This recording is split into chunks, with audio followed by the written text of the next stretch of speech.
कभी आपने सोचा है कि वही बाप जिसने तुम्हें उंगली पकड़कर चलना सिखाया, वह बुढ़ापे में अपने ही घर के आंगन में तन्हाई से रो रहा हो, अपनों के तानों और जलील करने की आग में रोज तड़प रहा हो, और जब सहने की ताकत भी जवाब दे दे तो कांपते कदमों से इंसाफ की उम्मीद लिए थाने का दरवाजा खटखटाता हो, लेकिन वहां किस्मत उसे ऐसा मंजर दिखाए जिसे देखकर उसकी रूह तक कांप जाए।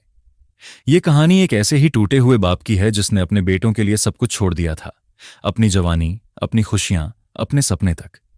लेकिन वक्त ने उसे वही दिया जो शायद दुनिया के सबसे बड़े दर्द में से एक है, अपनों का अपमान। यह सच्ची कहानी है बिहार के एक छोटे से गांव धर्मपुर की, जहां रहते थे रामदयाल जी, एक सच्चे भोले और मेहनती इंसान। उनकी दुनिया बस उनके दो बेटों के इर्द गिर्द घूमती थी। बड़ा बेटा आशीष और छोटा बेटा नीलेश रामदयाल जी ने अपनी पूरी जिंदगी मेहनत में गुजार दी, खेतों में पसीना बहाया, मजदूरी की ताकि उनके बेटे पढ़ लिख जाएं, कुछ बन जाए, और जब वह बुजुर्ग हो तो बेटे उनका सहारा बने, उनकी लाठी बने। समय ने भी उनका साथ दिया। आशीष पढ़ाई में बहुत तेज था, मेहनत रंग लाई और वह पुलिस में सिपाही बन गया। नीलेश भी पढ़ा और एक प्राइवेट कंपनी में नौकरी पाली। रामदयाल जी की आंखों में खुशी के आंसू थे। उन्हें लगता था अब मेरी जिंदगी की सारी तपस्या सफल हो गई, अब बुढ़ापा आराम से कटेगा, प्यार के बीच कटेगा। लेकिन किस्मत के पास कुछ और ही लिखा था, ऐसा घाव जो सीधा आत्मा को छलनी कर जाए।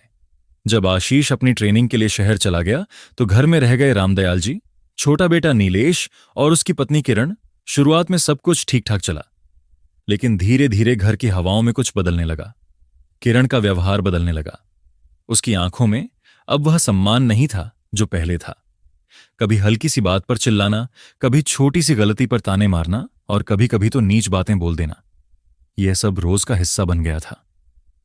रामदयाल जी चुप रहते थे, सोचते थे रहने दो, बहू है, नई पीढ़ी है, मैं तो बूढ़ा हूं, 2-4 साल की जिंदगी बची है, सह लूंगा।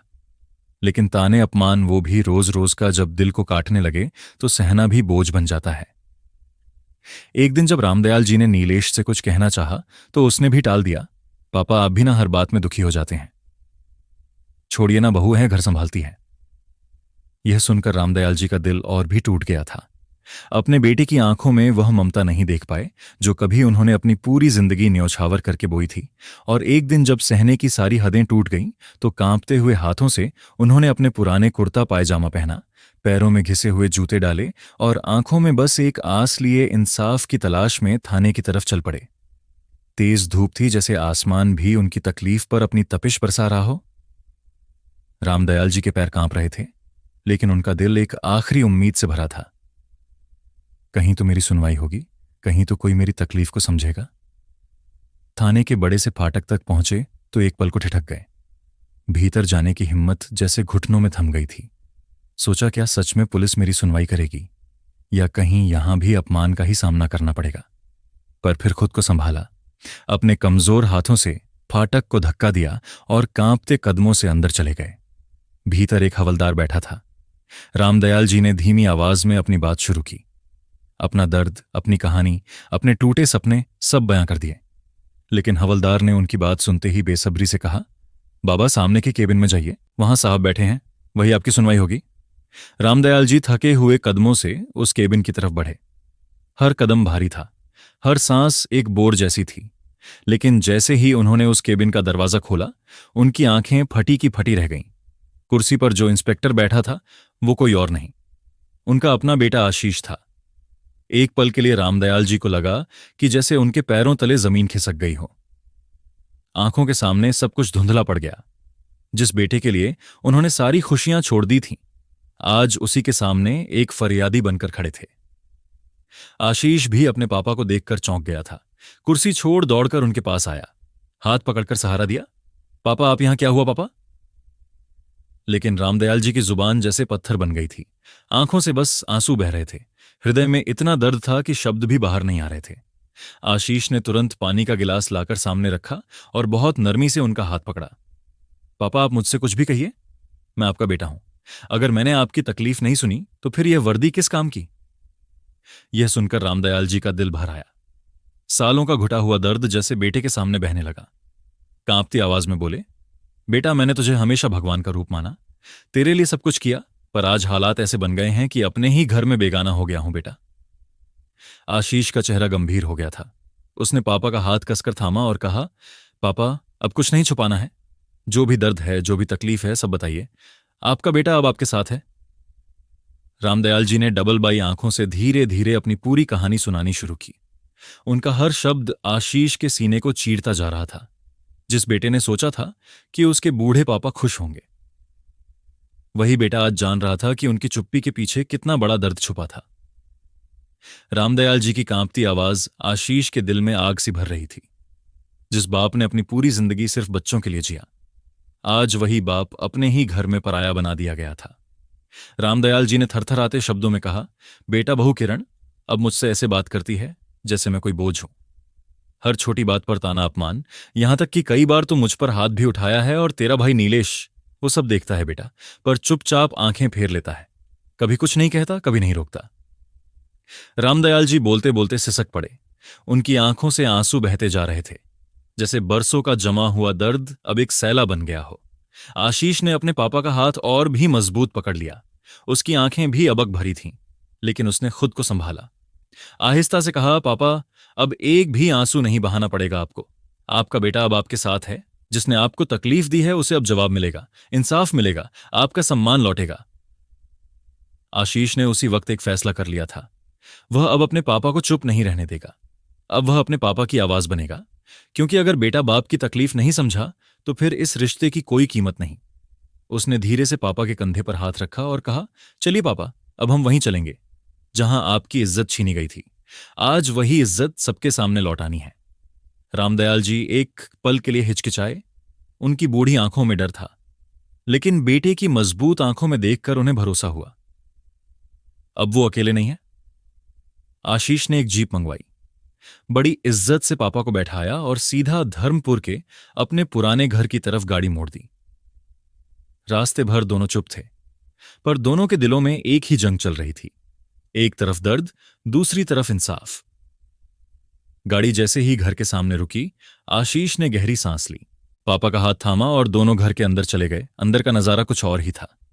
ड्राइंग रूम में नीलेश, किरण और उसकी मां आराम से बैठे बातें कर रहे थे, हंसी ठिठोली कर रहे थे, जैसे कुछ हुआ ही ना हो। लेकिन दरवाजे पर खड़े आशीष और रामदयाल जी को देखकर एक पल में सबका चेहरा सफेद पड़ गया। नीलेश घबराकर उठा, किरण की आंखों में डर दौड़ गया। मां तो एकदम सन रह गई। और आशीष आज वर्दी में नहीं था। आज वह सिर्फ एक बेटा था जो अपने बाप के लिए खड़ा था। घर के अंदर सन्नाटा फैल चुका था, जैसे किसी ने एक पल में सारी हवा खींच ली हो। सबकी आंखें दरवाजे पर खड़े रामदयाल जी और आशीष पर टिक गई थीं। आशीष ने कोई जल्दी नहीं की, धीमे धीमे कदम बढ़ाए और सीधे अपने पापा को घर के बीचों बीच ले जाकर बिठा दिया। फिर खुद बिल्कुल उनके पीछे खड़ा हो गया, जैसे कह रहा हो, आज मेरे बाबूजी अकेले नहीं हैं, आज उनका बेटा उनके साथ है। नीलेश घबराकर बोला, भैया आप अचानक सब ठीक तो है ना? आशीष की आवाज में एक ठहराव था, लेकिन उस ठहराव के पीछे बेतहाशा गुस्सा छुपा था। उसने सीधे नीलेश की आंखों में देखते हुए कहा, आज सब ठीक होगा नीलेश, आज सब कुछ साफ साफ होगा। बाबूजी बताएंगे यहां उनके साथ क्या हुआ है और कौन उनके साथ कैसा बर्ताव कर रहा था। इतना सुनते ही किरण का चेहरा पीला पड़ गया। उसकी मां की हथेलियां अब पसीने से भीग गईं। नीलेश का सिर झुक गया। रामदयाल जी चुपचाप बैठे थे। उनकी आंखों से आंसू बह रहे थे, लेकिन आज उनमें डर नहीं था। आज उनके पीछे उनका बेटा खड़ा था। उनकी सबसे बड़ी ताकत बनकर किरण ने कुछ कहने की कोशिश की, पापा जी हम तो बस, लेकिन आशीष ने हाथ से इशारा कर चुप करा दिया। पहले बाबूजी बोलेंगे, अब सिर्फ वही बोलेंगे। सभी चुप हो गए। पूरा घर जैसे थम गया था। रामदयाल जी ने कांपती आवाज में बोलना शुरू किया, नीलेश बेटा, मैंने तुम्हें हमेशा अपना सबसे प्यारा बेटा माना। तेरी हर खुशी के लिए मैंने अपने अरमान कुर्बान कर दिए। लेकिन जब मां चली गई और घर में सिर्फ तुम और तुम्हारी पत्नी बच गए, तो मुझे लगा अब तुम ही मेरा सहारा बनोगे। उनकी आवाज भारी हो गई थी, लेकिन धीरे धीरे किरण के ताने, उसके गंदे शब्द, उसका मुझे घर से बेगाना बना देना मुझे तोड़ने लगा। बेटा, मैंने सब कुछ सहा। कभी सोचा कि छोटा बेटा है, समझ जाएगा, पर तुमने भी आंखें मूंद लीं। आंसू अब उनकी आवाज को बाहर ले जा रहे थे। कभी खाना फेंक दिया जाता था, कभी कमरे में ताला लगा दिया जाता था, कभी सबके सामने गंदी बातें बोल दी जाती थीं, और मैं चुपचाप सहता रहा, सिर्फ इसलिए कि यह घर बिखर ना जाए। अब नीलेश की आंखें भी नम थीं। किरण का चेहरा शर्म से झुका हुआ था। उसकी मां अब धीरे धीरे पीछे हटने लगी थी। आशीष ने गहरी सांस ली और बहुत गंभीर स्वर में कहा, अब फैसला बाबूजी का होगा। जो भी सजा देंगे वही मान्य होगी, चाहे तो कानूनी कार्रवाई हो या जो भी बाबूजी कहें। आज से उनके हर दर्द का हिसाब लिया जाएगा। इतना सुनते ही किरण फफ पड़ी, अपने घुटनों के बल गिर पड़ी रामदयाल जी के पैरों में। पापा जी, माफ कर दीजिए, मुझसे बहुत बड़ी गलती हो गई। मैंने गलत संगत में आकर आपकी इज्जत को ठेस पहुंचाई, लेकिन अब से मैं आपकी बेटी बनकर रहूंगी, कभी कोई शिकायत का मौका नहीं दूंगी। नीलेश भी आगे बढ़कर बाबूजी के पैरों में गिर गया। भैया, बाबूजी, मुझे माफ कर दीजिए, मैं समझ नहीं पाया। अब से हर पल आपकी सेवा करूंगा, आपकी खुशी के लिए जीऊंगा। पूरा घर आंसुओं से भीग चुका था। रामदयाल जी के कांपते हुए हाथ दोनों के सिर पर चले गए। आशीष चुपचाप खड़ा देख रहा था। उसकी आंखों में चमक थी। आज उसने अपने बाप के लिए इंसाफ जीत लिया था। रामदयाल जी के कांपते हुए हाथ जब अपने बच्चों के सिर पर फरे तो जैसे उनके भीतर बरसों से जमा हुआ सारा दुख पिघलने लगा था। आंखों से बहते आंसू अब सिर्फ गम के नहीं थे, उनमें राहत थी। एक बाप की उस घुटी हुई खुशी थी जो बरसों से दिल के किसी कोने में दबकर रह गई थी। उन्होंने धीरे से कहा, बेटा नीलेश, बेटी किरण, गलती इंसान से ही होती है, लेकिन जिसने अपनी गलती मान ली वो अपनेपन के सबसे बड़े हकदार होते हैं। पूरा घर अब गीला था आंसुओं से, लेकिन उन आंसुओं में अब पछतावे से ज्यादा उम्मीद की चमक थी। रामदयाल जी ने अपने कांपते हाथों से किरण का सिर सहलाया और बोले, बेटी, तूने अगर सच में अपनी गलती पहचान ली है तो आज से तू सिर्फ बहू नहीं, मेरी बेटी है, और बेटियां पिता की जान होती हैं। किरण फूट फूट कर रो पड़ी। नीलेश ने भी बाबूजी के दोनों हाथ पकड़कर कहा, बाबूजी, अब आपको कभी अकेला महसूस नहीं होने देंगे। आपकी हर खुशी, हर जरूरत हमारी जिम्मेदारी है। अब इस घर में आपकी इज्जत सबसे ऊपर होगी। आशीष एक किनारे खड़ा सब देख रहा था। उसकी आंखों में भी पानी था, लेकिन उस पानी में आज संतोष था। एक बेटे का सुकून कि उसने अपने बाप का सिर फिर से गर्व से ऊंचा कर दिया था। रामदयाल जी ने सबको पास बुलाया, अपने दोनों बेटों को गले लगाया, बहू को आशीर्वाद दिया और उस पुराने टूटे हुए घर में बरसों बाद पहली बार सच्ची मुस्कान गूंजी थी। कुछ दिन बाद आशीष ने फैसला किया कि बाबूजी कुछ दिन उसके साथ शहर में रहे ताकि थोड़ा बदलाव आए, थोड़ा सुकून मिले, और फिर धीरे धीरे पूरे परिवार ने मिलकर अपने रिश्ते के पुराने घावों पर प्यार की मरहम लगाई। अब नीलेश रोज बाबूजी के लिए चाय बनाता, किरण उनके दवाई और खाने का ध्यान रखती, और बच्चे वह तो दादाजी की कहानियों में डूब जाते थे।